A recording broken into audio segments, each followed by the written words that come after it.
शहर के पास एक समंदर था। उस शहर में कुछ मछुआरे रहा करते थे जो मछलियाँ पकड़कर और उन्हें बेचकर अपना घर चलाया करते थे।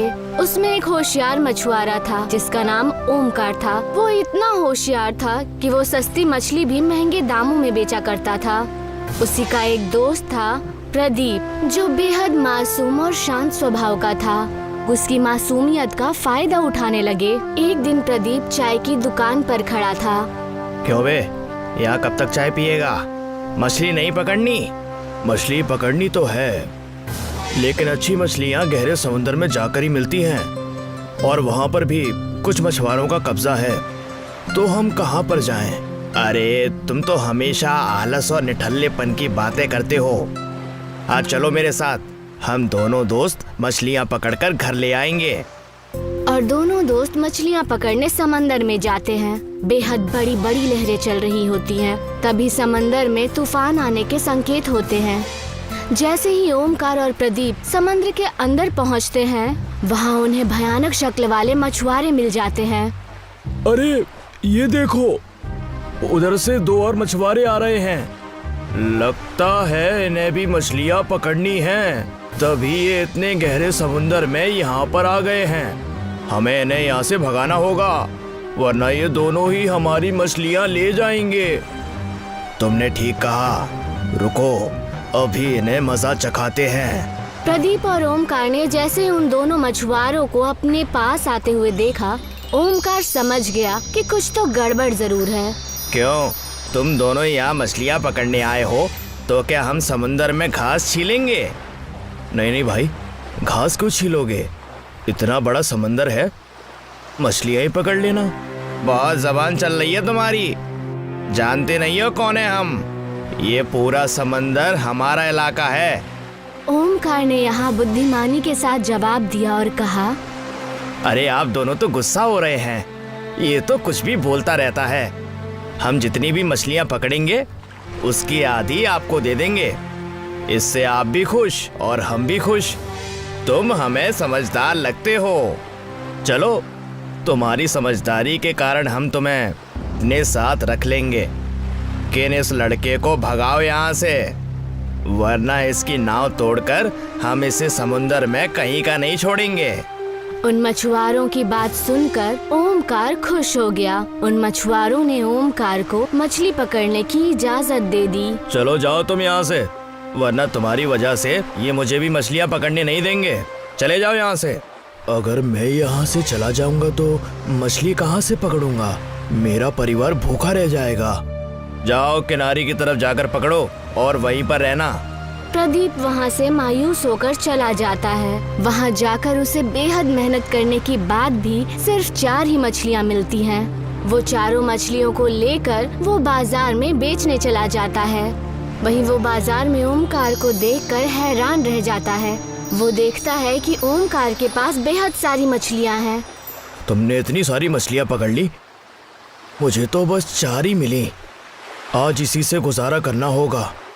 खैर, मेरी तो बात ही कुछ और है। मैं तुम्हारी तरह बेवकूफ़ थोड़ी हूँ। उस दिन उन चारों मछलियों को बेचकर प्रदीप घर जाकर सो जाता है।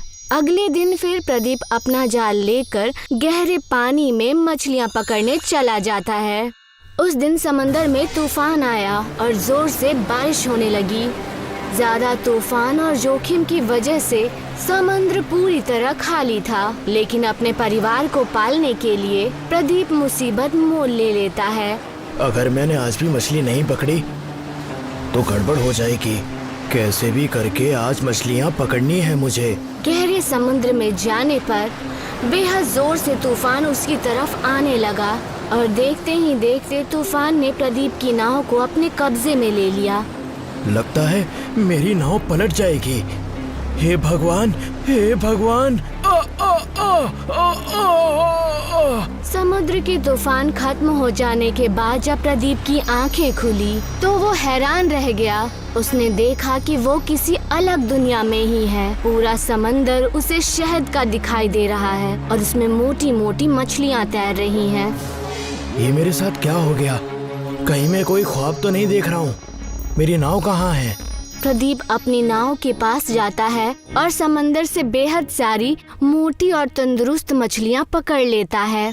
यहाँ तो खूब सारी मछलियाँ हैं और सभी मछलियाँ बड़ी बड़ी और एकदम तंदुरुस्त। भगवान तेरा लाख लाख शुक्र है। प्रदीप सारी मछलियाँ लेकर बाजार में बेचने जाता है। वहीं उसे ओमकार नजर आता है जिसकी टोकरी में सिर्फ 4 ही मछलियाँ होती है और प्रदीप की टोकरी पूरी मछलियों से भरी होती है। ताजा ताजा मछलियाँ, सस्ते में मछलियाँ। हाँ, और ये वाली कितने की दी? और ये कितने की है? अच्छा। कुछ ही मिनट में प्रदीप अपनी सारी मछलियाँ बेच देता है। ओमकार को ये बात हजम नहीं होती, लेकिन कुछ दिन ऐसे ही चलता रहता है। प्रदीप हमेशा मीठे समंदर में जाता है और मछलियाँ पकड़कर बेचता है। देखते ही देखते कुछ दिन बीत गए। ओमकार ने एक दिन जलन के मारे समंदर में प्रदीप का पीछा किया। प्रदीप रोज की तरह मीठे समंदर में जा ही रहा था कि तभी तूफान आ गया। ये देखते ही ओमकार की आंखें फटी की फटी रह गई।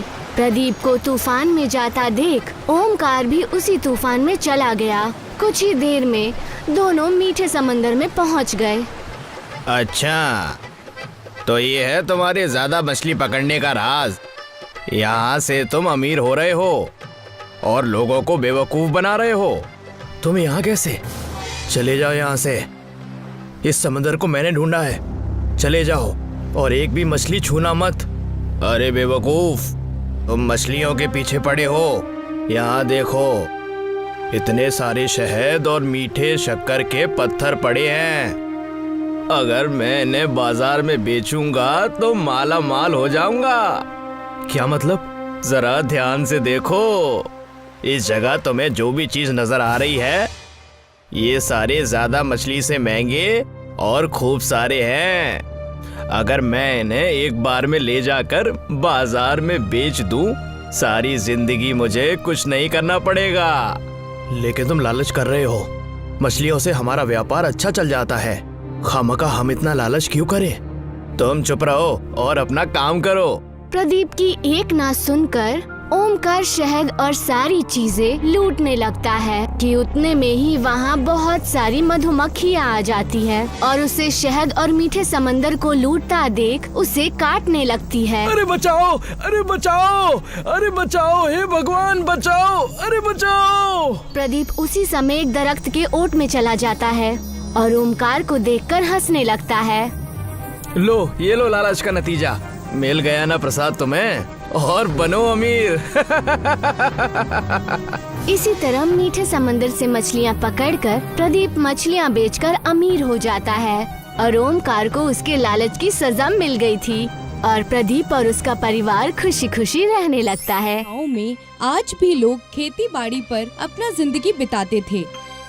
रोजी रोटी का और कोई रास्ता नहीं था, पर जैसे जैसे इनके गांव में लोगों की तादाद बढ़ती गई, वैसे वैसे खेत भी कम पड़ते जा रहे हैं। जिस मुश्किल का हल निकालने के लिए मुखिया सभी गांव वालों को पंचायत में बुलाते हैं। वैसे तो हर बात पंचायत किसी के आपस के मामले सुलझाने के लिए बैठाई जाती है, पर इस बार यहाँ पर जिस मसले का हल ढूंढना है वो हम सभी गांव वालों की मुसीबत बन चुकी है। हम सभी की मुसीबत, पर हम किसानों को तो कोई भी मुसीबत नहीं है। अच्छा, क्या तुम्हारे खेतों में उगने वाला अनाज तुम्हारे पूरे परिवार के लिए पूरा हो जाता है क्या?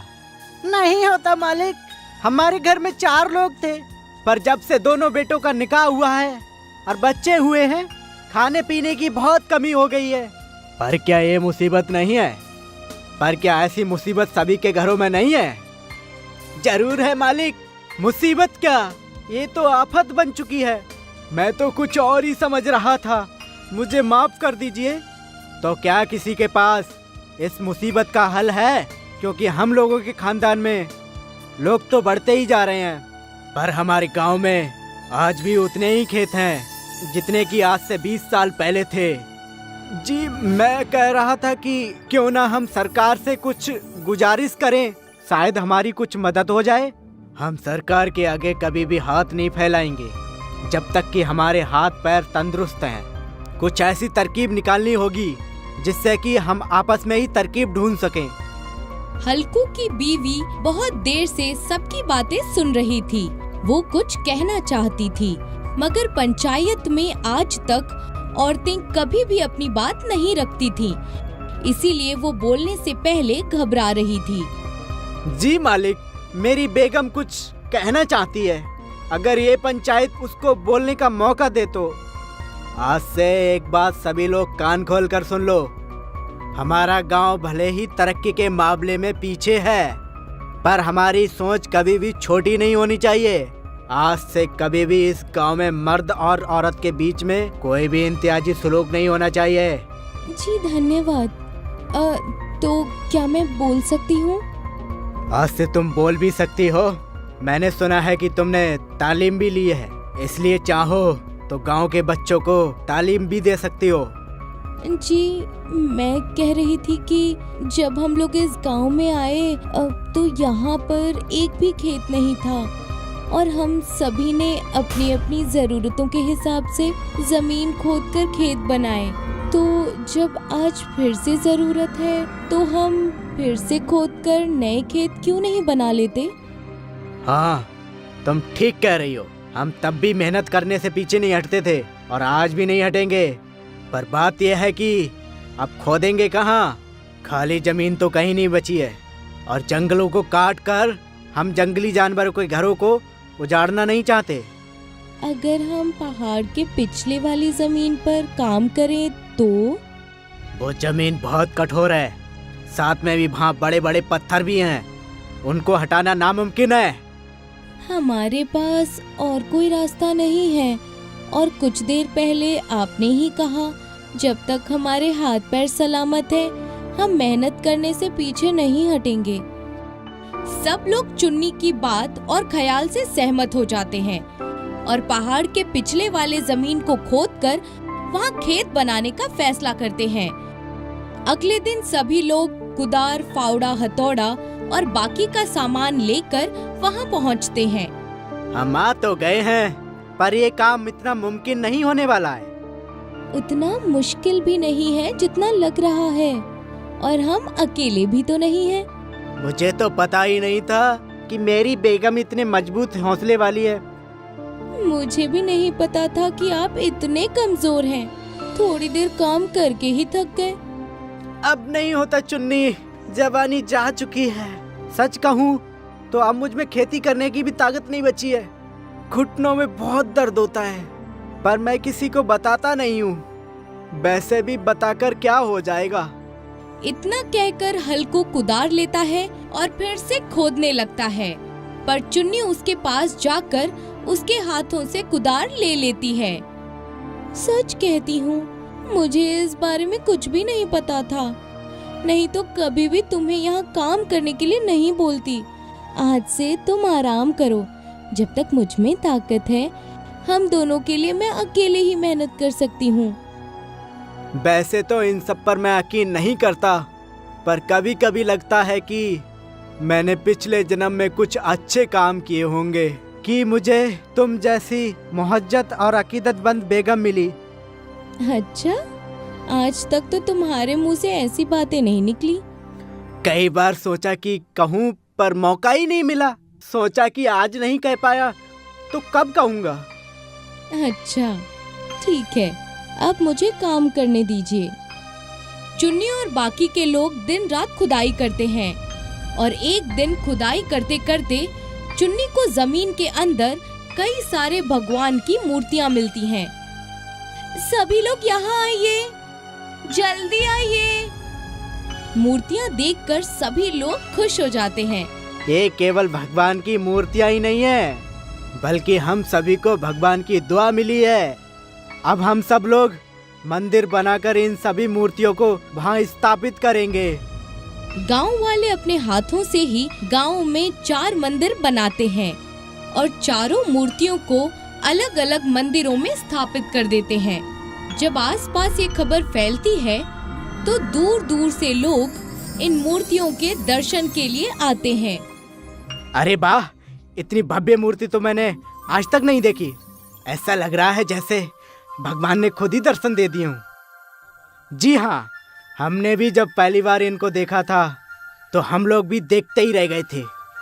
ये मैं कुछ पैकेट अगरबत्तियां लेकर आया हूँ, इन्हें यहीं मंदिर में रख देता हूँ, आप लोग इन्हें जला दिया करिएगा। मुखिया देखता है कि जो सभी लोग बाहर से दर्शन के लिए आते हैं वो अगरबत्ती बाहर से ही खरीद कर लाते हैं, जिससे उसके दिमाग में एक ख्याल आता है और वो फिर से गांव वालों को इकट्ठा करता है। देखिए, आज मैं आप सभी का ज्यादा वक्त नहीं लूंगा, बस इतना कहना चाहता हूँ कि हमारे गांव में लोग दर्शन के लिए आते हैं और अगरबत्तियां बाहर से खरीदते हैं। अगर वही अगरबत्तियां हम लोग खुद बनाएं तो कैसा रहेगा? बहुत अच्छा विचार है, पर अगरबत्तियां बनाएंगे कैसे? हम अगरबत्ती के पेड़ उगाएंगे। अगरबत्ती के दरख्त पर कैसे? देखिए, अगरबत्ती में बांस की लकड़ी का इस्तेमाल होता है और खुशबू के लिए गुलाब के फूल। हम इन दोनों की खेती करेंगे। बाकी गाय तो हम सबके घरों में है ही, उसका गोबर अगरबत्ती के लिए सबसे अच्छा होता है। तुम्हारे विचार सच में अच्छे हैं। हल्कू, तुम्हारी बीबी बहुत होशियार है। क्या सोचकर निकाह किया था तुमने? मैं भी यही सोच रहा हूँ कि मुझ जैसे को ऐसी बेगम कैसे मिल गई। इसने तो तुम्हारे साथ साथ गांव का भी भला कर दिया है। वो सभी लोग अपने अपने खेतों में बांस के पेड़ और गुलाब के पौधे लगाते हैं। कुछ ही वक्त में ये पौधे तैयार हो जाते हैं। बांस अब तैयार हो चुके हैं। हमें इन कोमल बांसों से ही अगरबत्ती बनाएंगे।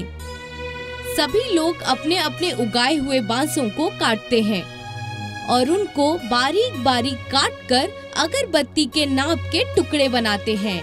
इसके बाद गाय के गोबर को गुलाब के पानी से गूंथकर उसका लेप बांस के टुकड़ों पर चढ़ाते हैं और अगरबत्तियां बनाकर तैयार कर देते हैं। हम लोगों ने तो एक लघु सनद बना लिया है। अब जल्दी से ये बात लोगों में मशहूर हो जाना चाहिए, ताकि जो भी यहाँ के मंदिरों में आए वो अगरबत्तियां इसी गांव से खरीदे। अब जो भी श्रद्धालु बाहर से यहाँ दर्शन के लिए आता, गांव वाले उनको गांव की बनी हुई अगरबत्ती खरीदने के लिए कहते और धीरे धीरे सभी को ये पता चल जाता है कि अगरतला गांव के लोगों ने अगरबत्ती बनाना शुरू कर दिया है, जिससे गांव से दूर एक अगरबत्ती बनाने वाले आदमी का बहुत नुकसान होता है। आज तक तो शिवम ब्रांड की ही अगरबत्तियां ही हर मंदिर में जलाई जाती थीं। जब से अगरतला वालों ने अगरबत्तियां बनाना शुरू किया है, तब से शिवम ब्रांड की अगरबत्तियां बिकना ही बंद हो गई हैं। कुछ तो दिमाग लगाना पड़ेगा। शिवम को जब कुछ उपाय नहीं सूझता तो वो गांव में आकर यहाँ के मुखिया जी से इस बारे में बात करता है। मुखिया जी, आप तो कई सालों से मेरी बनाई हुई अगरबत्तियां मंदिरों में जलाते आए हैं, इसलिए मुझे अपने बारे में बताने की जरूरत तो नहीं है। पर हाँ, मेरी हालत जो आजकल हो गई है ना, इस बारे में आपका जानना जरूरी है। और इस सब के पीछे तुम्हारे गांव का हाथ है। हमसे अगर कोई भूल हुई है तो हमें माफ कर दीजिए, पर जहाँ तक मेरी समझ से इस गांव के लोगों ने आज तक ऐसा काम नहीं किया है जिससे किसी दूसरे का नुकसान हो जाए। फिर भी आप कह रहे हैं तो जरूर इसके पीछे कोई राज होगा। राज यह है कि आपके गांव वालों ने जब से अगरबत्तियां बनाना शुरू किया है, तब से कोई भी मेरी बनाई हुई अगरबत्तियां नहीं खरीद रहा है। पर हमने ये सब आपके काम को बंद करने के लिए नहीं किया है, बल्कि अपने गांव के रोजगार के लिए किया है। पर इससे आखिर काम तो बंद मेरा ही हुआ ना। और वैसे भी आप लोगों के पास तो जीवन भर के लिए खेत है ना, आप लोग खेती क्यों नहीं करते हैं? हम लोग तो हैं ही किसान, पर जब से गांव में मंदिर बने हैं, हमने अगरबत्ती बनाने का काम भी शुरू कर दिया है। पर हमारी जरूरतें भी दिन प्रतिदिन बढ़ रही हैं।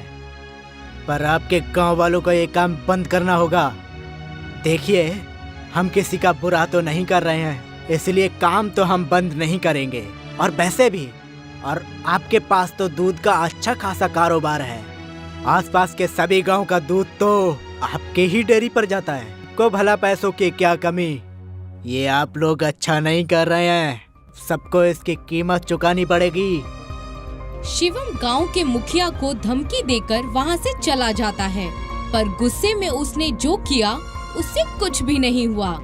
मुखिया और बाकी के गांव वालों ने अगरबत्ती बनाना नहीं छोड़ा। लगता है ये लोग कैसे नहीं मानेंगे। अब कोई दूसरा रास्ता अपनाना पड़ेगा। क्यों ना इनकी बांस की खेती को ही खत्म कर दिया जाए, तब ना रहेगा बांस और ना बनेगी अगरबत्ती। अब शिवम रात को चुपके से एक मशाल लेकर गांव वालों के खेतों में जाता है और एक एक करके सभी बांस के दरख्तों में आग लगा देता है और देखते ही देखते सभी दरख्त आग में जलकर राख हो जाते हैं। अब मैं भी देखता हूँ कि तुम लोग अगरबत्ती बनाते हो या इन जले हुए कोयलों से खिचड़ी। सुबह उठने पर गांव वाले देखते हैं कि उनके बांस के सभी पौधे जलकर राख हो चुके हैं। ये देखकर सभी लोग बहुत मायूस हो जाते हैं। मुखिया को अंदेशा हो जाता है कि कहीं न कहीं ये शिवम का ही किया धरा है, मगर कोई सबूत न होने की वजह से वो कुछ नहीं कर पाता। अब तो हम सभी का बहुत नुकसान हो गया है और नए पौधे उगने में बहुत वक्त लग जाएगा। ये सारा नुकसान जानबूझकर किया गया है। पर अब हल क्या है? मुझे तो कुछ सूझ ही नहीं रहा है। अब हमारे प्रभु ही हमें रास्ता दिखाएंगे। मुखिया और बाकी के गांव वाले मंदिर में जाते हैं और अपनी बनाई हुई अगरबत्ती जलाकर पूजा करते हैं। अगरबत्ती के पूरा जल जाने के बाद उसका जो निचला हिस्सा बन जाता है, सफाई करने के बाद मुखिया उनको कूड़े के साथ उठाकर मंदिर के पिछले हिस्से में डाल देता है और अगले दिन वहाँ पर एक अगरबत्ती का पेड़ उगा हुआ रहता है और उस पर बहुत सारी अगरबत्तियां लगी होती हैं। अरे ये तो चमत्कार हो गया। चुन्नी सबको मंदिर के पास बुलाती है। देखिए, मैं सुबह पूजा करने के लिए यहाँ आई तो देखा कि अगरबत्ती के दरख्त से अगरबत्तियां नीचे गिर रही हैं। मुखिया दरख्त के नीचे से अगरबत्तियां उठाता है और उनको सूंघता है। ये तो वैसी ही खुशबूदार अगरबत्तियां हैं जैसा कि हम लोग बनाते थे। सभी गांव वाले इसको भगवान का आशीर्वाद समझकर इन अगरबत्तियों को मंदिर में जलाते हैं। दूसरी तरफ पंचायत बिठाई जाती है। यहाँ पर सभी लोग शिवम को गांव से दूध न देने की बात करते हैं। जिस तरह से शिवम ने उस दिन आपको धमकी दी थी, उससे तो यही लगता है कि हमारे खेतों में आग उसी ने लगाई है। क्यों ना हम लोग आज के बाद अपने गांव से दूध देना ही बंद कर दें, तब उसकी अकल ठिकाने आ जाएगी। ठीक कहा तुमने। ऐसे लोगों के साथ ऐसा ही बर्ताव करना चाहिए। जब ये बात शिवम को पता चलती है तो वो गांव में आकर सभी से माफी मांगता है और अब से सभी को उनके दूध की सही कीमत देने की भी बात करता है। सभी लोग उसको माफ कर देते हैं। आज से मैं आप लोगों के बारे में कभी भी बुरा नहीं सोचूंगा। सभी लोगों के साथ शिवम भी दरख्त से अगरबत्तियां लेकर मंदिर में पूजा करता है।